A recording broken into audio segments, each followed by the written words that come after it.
This is example number 1 from our equation of a line practice. So I just want to say before we get started that if you feel like you already know how to do the questions, that you should try them on your own and then just check your final answers. But I am going to post videos for each of these examples in case you need a little bit more explanation. So question number 1, this is how we started the unit, says graph the following lines and determine their point of intersection. So I have 2 lines. I have y equals negative 1 over 4x plus 6, and then I have the line x equals 8, which is a little strange, and we want to try to find the point of intersection. So I am going to start with the first one. We have y equals negative 1 over 4x plus 6.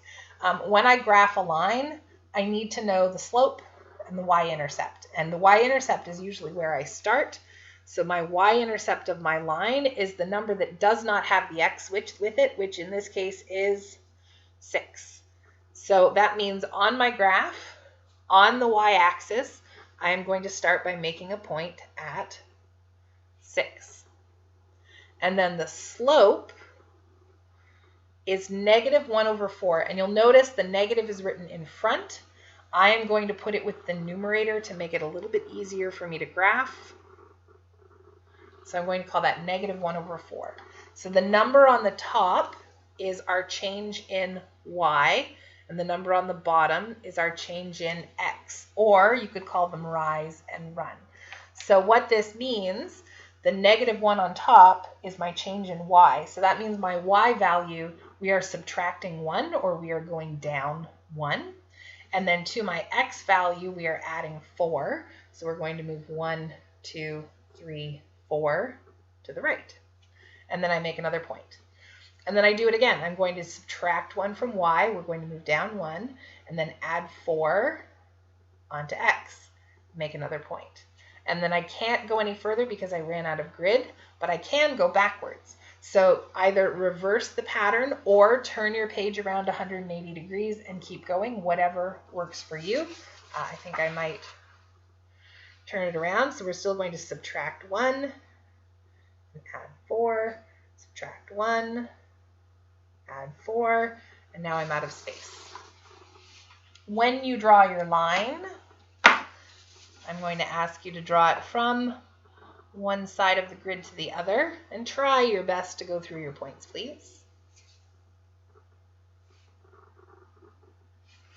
And you can either color code your lines or you can number them.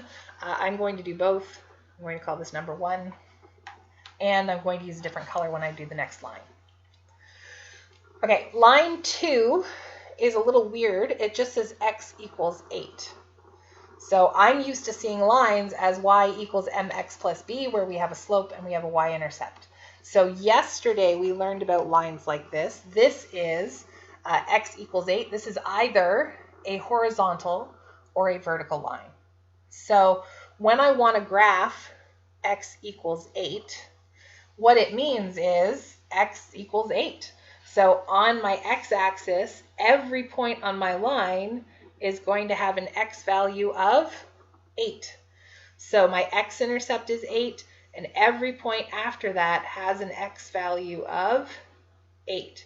So it's going to be a line that crosses through my x-axis at 8, which means this is actually a vertical line.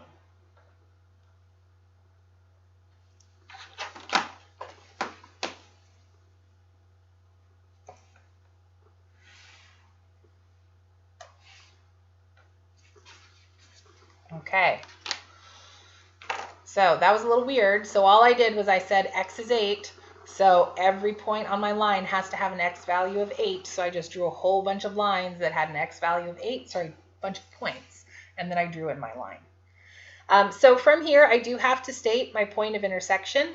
That is where the 2 lines cross. They cross here at 8 and 4. So my point of intersection is 8, 4 written in a bracket. It needs to be in proper point notation. You can join me in the next video if you need help with question number 2.